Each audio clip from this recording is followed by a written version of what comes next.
دیکھنے والے کہا کرتے ہیں اللہ اللہ، یاد آتا ہے خدا دیکھ کے صورت تیری۔ اللہ نے صورت ہی ایسی بنائی، جمال ہی ایسا دیا، خوبصورتی ہی ایسی دی کہ جو حضور کو دیکھتے وہ دیکھتے ہی رہ جاتے۔ تو کتنے لوگ تھے کہ جنہوں نے محض حضور کو دیکھا، پھر اس کے بعد لب کھلے تو کلمہ ہی جاری ہوا۔ وہ خوبصورتی اور وہ جمال اللہ نے اپنے محبوب کو عطا کیا۔ آقا کریم علیہ الصلوۃ والسلام کا ایک ایک عضو بدن خوبصورتی کا مرقع تھا، بلکہ خوبصورتی کا معیار تھا۔ حسن کیا ہوتا ہے، حسن کا معیار کیا ہوتا ہے، جمال کسے کہتے ہیں، خوبصورتی کی تعریف کیا ہے، اعضائے محمد صلی اللہ علیہ وآلہ وسلم کا توازن دیکھ لو، تمہیں پتہ چلے گا کہ حسن کسے کہتے ہیں۔ حضور علیہ السلام کو اللہ تعالیٰ جل شانہ نے جو حسن بخشا، جو جمال دیا، جو خوبصورتی دی، وہ حضور کے مبارک قدموں سے اس کا انداز کیجئے کہ جس کے قدم اتنے سونے ہیں اس کا چہرہ کتنا سونا ہوگا۔ حضرت عبداللہ بن بریدہ رضی اللہ تعالی عنہ حضور کے مبارک قدموں کا ذکر کرتے ہوئے وصف جمال محمد کی کہانی چھیڑتے ہیں اور فرماتے ہیں کانا رسول اللہ صلی اللہ علیہ وآلہ وسلم احسن البشر قدما، کہتے ہیں کہ کائنات میں جتنے سونے قدم میرے حضور کے تھے کسی کے تھے ہی نہیں۔ جو جمال اللہ نے حضور کے مبارک قدموں کو دیا تھا، اللہ اکبر، وہ کسی اور کا مقسوم نہیں تھا۔ خوبصورت قدم۔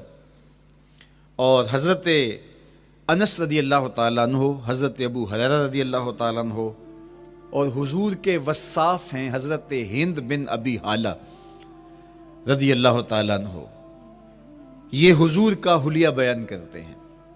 حضرت امام حسن بن علی رضی اللہ تعالیٰ عنہ نے حضرت ہند بن ابی حالہ کو ایک دن کہا کہ مجھے اپنے آقا و مولا کا حلیہ بتاؤ، تو انہوں نے حضور کا حلیہ بیان کیا۔ یہ حضور کے وصاف ہیں، چونکہ انہوں نے حضور علیہ السلام کو بہت قریب سے دیکھا اور آقا کریم علیہ السلام کی زیارت سے مالا مال ہوئے۔ ویسے حضرت امام حسن نے بھی تو حضور کو دیکھا تھا، اور بھی اصحاب نے حضور کو دیکھا تھا۔ یہاں یہ بات دلچسپی سے خالی نہیں ہے کہ صحابی ہی تب بنتا ہے جب وہ حضور کو بنظر ایمان دیکھے، لیکن صحابہ ایک دوسرے سے پوچھتے تھے کہ بتاؤ حضور کیسے تھے؟ میاں تم نے نہیں دیکھا؟ تو وہ کہتے تھے دیکھ کر بھی نہیں دیکھا۔ صرف چند لوگ ہیں جو حضور کا حلیہ بیان کرتے ہیں۔ اس کی کیا وجہ؟ تو علماء نے لکھا کہ حضور کے چہرے پہ جلووں کی تابش ایسی تھی اور حضور کا جمال ایسا تھا اور اس کی چمک ایسی تھی کہ کسی میں ہمت ہی نہیں تھی کہ وہ جی بھر کے دیکھ سکے۔ تو بعد میں ایک دوسرے سے پوچھتے تھے بتاؤ تم نے دیکھا تو حضور کیسے تھے؟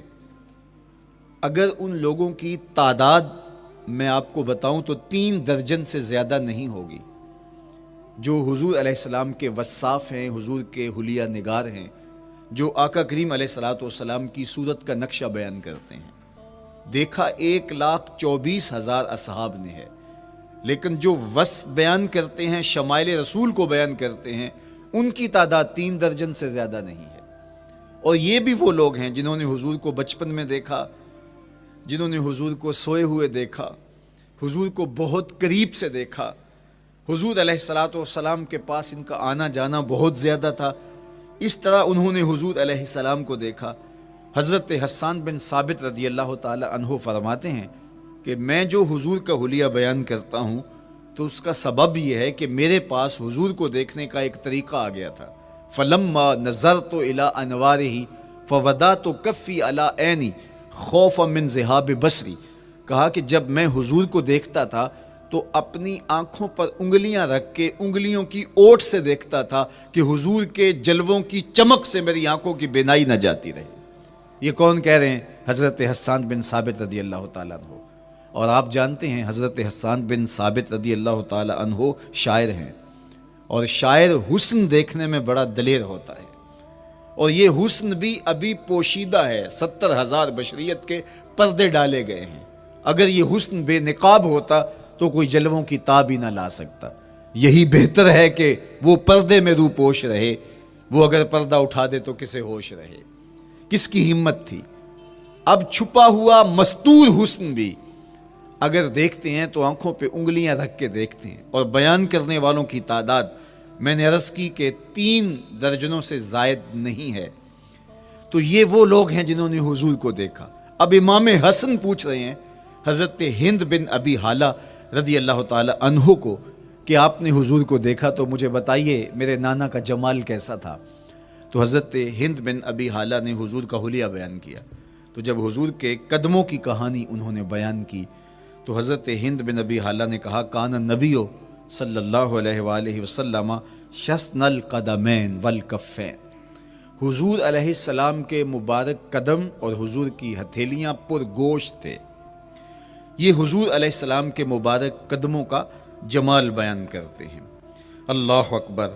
اور حضور علیہ السلام کے قدموں کے بارے میں امام ترمذی جو شمائل میں حدیث لائے ہیں اس میں انہوں نے یہ بھی بیان کیا کان رسول اللہ صلی اللہ علیہ وسلم مسیح القدمین، حضور علیہ السلام کے مبارک قدم ملائم تھے، خوبصورت تھے، کھردرے نہیں تھے، کوئی پھٹن نہیں تھی۔ عمومی طور پہ قدم پھٹ جاتے ہیں اور ایڑیاں بہت سارے لوگوں کی پھٹ جاتی ہیں تو وہ خوبصورتی باقی نہیں رہتی۔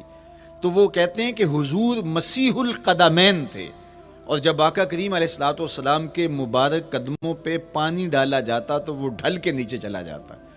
یہ تھا حضور کے قدموں کا حسن اور حضور کے قدموں کا جمال۔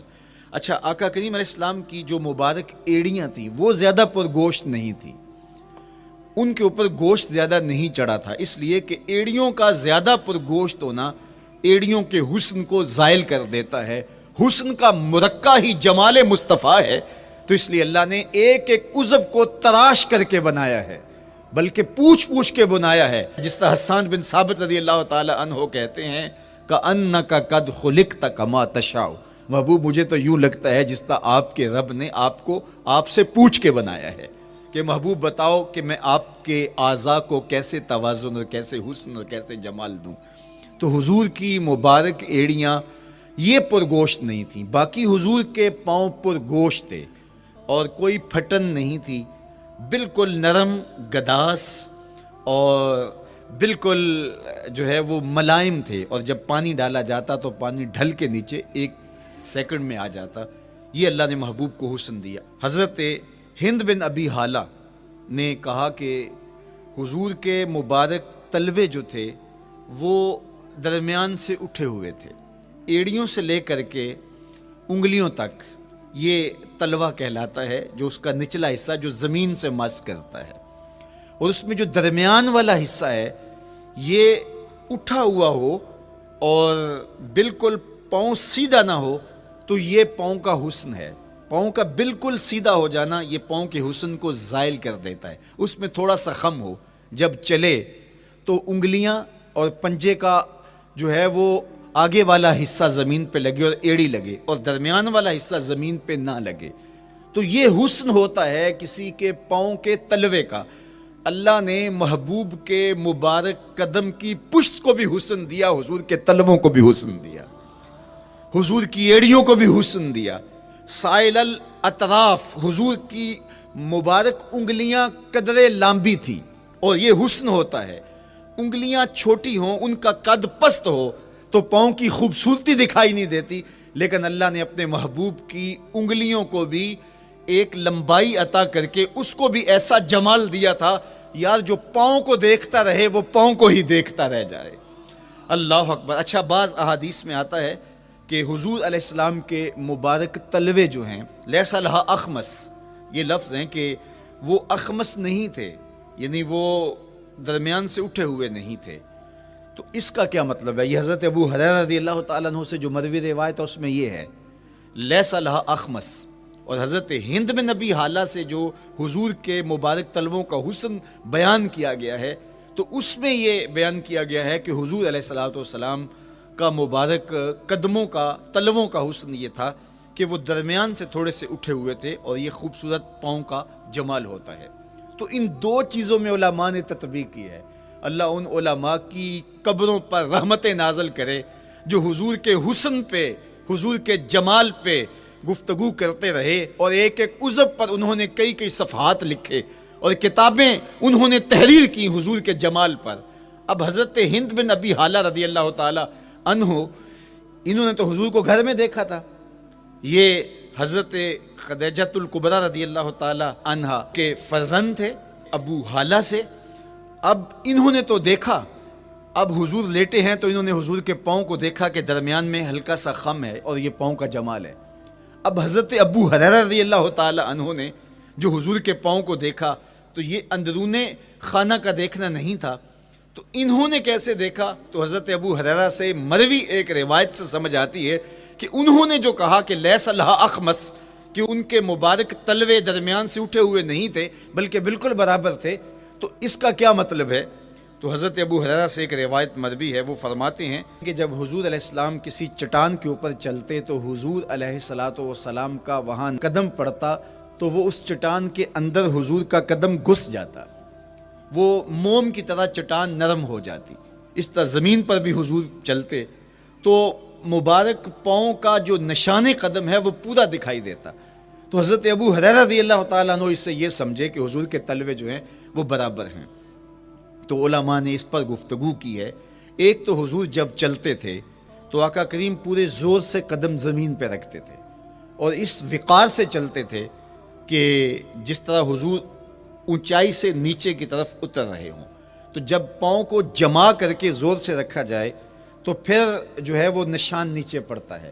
یا اللہ اپنے محبوب کے لیے زمین کو اور پتھروں کو بھی نرم کر دیا تو پھر حضور کے تلووں کا نقش بھی زمین کے اوپر جو ہے وہ حویدہ ہو جاتا۔ سلطان قاتبائی نے ایک ایسا ہی پتھر جس کے بارے میں شنید تھی کہ اس پر حضور کے قدموں کا نقش موجود ہے، تو انہوں نے 20,000 دینار کے اندر وہ خریدا اور انہوں نے یہ کہا کہ جب میں فوت ہو جاؤں تو حضور کے قدموں کے نشان والا پتھر میری قبر کے سرہانے بطور کتبہ لگایا جائے۔ علامہ شہاب الدین خفاجی علیہ رحمہ لکھتے ہیں ہوا موجود الی الآن، وہ اپنے دور میں کہانی بیان کرتے ہیں وہ آج بھی سلطان قاتبائی کی قبر کے سرہانے وہ پتھر نصب ہے جہاں حضور کے قدموں کے نشان موجود ہیں۔ اللہ اکبر۔ تو آقا کریم علیہ الصلوۃ والسلام کے مبارک تلوے، حضور علیہ السلام کی کم گوشت تراشی ہوئی ایڑیاں اور مسیح القدمین، حضور علیہ السلام کے ملائم نرم گداز پاؤں، ان کا حسن اور ان کا جمال، اور آقا کریم علیہ السلام کے قدموں کی انگلیاں جو قدرے لمبی تھی اور ان میں جو درمیان والی انگلی تھی وہ زیادہ لمبی تھی، اس پر حضرت میمونہ بنت کردم رضی اللہ تعالی عنہا اس انگلی کا حسن بیان کرتی ہیں، کہتی ہیں مجھے شوق ہوا کہ میں حضور کو دیکھوں، تو اپنے والد گرامی کے ساتھ حجۃ الوداع کے موقع پر میں بھی سعادت حج پا رہی تھی، تو حضور کو ملنے کے لیے جب ہم پہنچے تو آقا کریم اونٹنی کے اوپر سوار تھے، ناقہ پر جلوہ فراز تھے، تو میرے میں ہمت نہ ہو سکی کہ حضور کے چہرے کو دیکھ سکوں۔ ایسا جلوہ، ایسا جمال، اللہ اکبر، اور ایسا روب اور ایسی چمک چہرے کی اور تابشیں تھیں کہ میرے اندر ہمت نہ ہو سکی کہ میں حضور کے چہرہ نور کو دیکھ سکوں۔ اب آقا کریم اونٹنی پہ سوار تھے تو میں حضور کے مبارک پاؤں کو دیکھنے لگی، میں بس حضور کے پاؤں کا جمال اور خوبصورتی دیکھنے لگی، اسی میں کھو گئی۔ اب حضرت میمونہ بنت کردم رضی اللہ تعالی عنہا حضور کے مبارک قدموں کی ایک انگلی کا حسن بیان کرتی ہیں۔ اللہ اکبر۔ حضرت میمونہ بنت کردم سے یہی ایک روایت مروی ہے، ساری زندگی ان کے پاس سرمایہ یہی تھا، جب کسی مجلس میں جاتی تو وہ کہتی تمہیں بتاؤں حضور کی مبارک انگلی کا حسن کیا تھا، یہ سرمایہ ساتھ لیے لیے پھرتی کہ میں نے حضور کی انگلی کو دیکھا ہے، میں نے حضور کے قدم اور حضور علیہ السلام کے تلووں کی زیارت کی ہے۔ تو وہ اس حسن کو بیان کرتے ہوئے کہا کرتی تھی فما نسیتو فی ما نسیتو طولا اصبع قدمہ السبابہ علی سائر اصابعہ، جو سبابہ انگلی ہے، انگوٹھے کے ساتھ والی انگلی کو سبابہ انگلی کہتے ہیں، اور اس کے ساتھ والی انگلی کا جو قد دراز تھا اور باقی انگلیوں کی نسبت وہ انگلی لمبی تھی، کہا اس کا حسن آج بھی میری نگاہوں میں گھومتا رہتا ہے اور ہر وقت میرے تصور میں رہتا ہے، میرے تصور سے کبھی اس انگلی کا جمال ہی ختم نہیں ہوا، انگلی کا حسن ہی کبھی زائل نہیں ہوا، ہر وقت اس کے تصور میں کھوئی رہتی ہوں۔ یار چہرے کے جمال کو کون بیان کرے گا، یہاں تو انگلی کا حسن بیان نہیں ہو رہا۔ ابھی وہ شعر پڑھا جا رہا تھا نا کہ قدموں پہ جبیں کو رہنے دو، قدموں پہ جبیں کو رہنے دو، چہرے کا تصور مشکل ہے۔ قدموں پہ جبیں کو رہنے دو، چہرے کا تصور مشکل ہے۔ جب چاند سے بڑھ کر ایڑی ہے رخسار کا عالم کیا ہوگا، جب چاند سے بڑھ کر ایڑی ہے رخسار کا عالم کیا ہوگا۔ تو اللہ نے اپنے محبوب علیہ الصلوۃ والسلام کو وہ جمال، وہ خوبصورتی اور حضور کے مبارک قدم، حضرت عبداللہ بن بریدہ رضی اللہ تعالی عنہ سے مروی روایت، کان رسول اللہ صلی اللہ علیہ وآلہ وسلم احسن البشر قدما، کہتے ہیں جتنے سونے قدم، جتنے من مونے قدم میرے حضور کے تھے، اتنے سونے قدم کسی اور کے تھے ہی نہیں۔ اللہ نے اپنے محبوب کو وہ جمال، وہ خوبصورتی اور وہ نور عطا کیا تھا۔ اچھا، یہ قدم، یہ ایڑیاں، یہ مبارک تلوے اور یہ داراز انگلیاں اور ان انگلیوں کی چمک اور ان کی رنگت کا جمال اور خوبصورتی، جہاں اس کا صوری حسن تھا تو مانوی حسن بھی دیکھنے والا تھا۔ یہ قدم اٹھ جائیں، اللہ اکبر، تو تقدیر کے فیصلے ہوتے دکھائی دیتے ہیں۔ ان قدم کی اونچائی، ان قدم کی بلندیاں کہ عرش حق ان قدموں کے بوسے لے رہا ہے۔ اور میرے امام بولے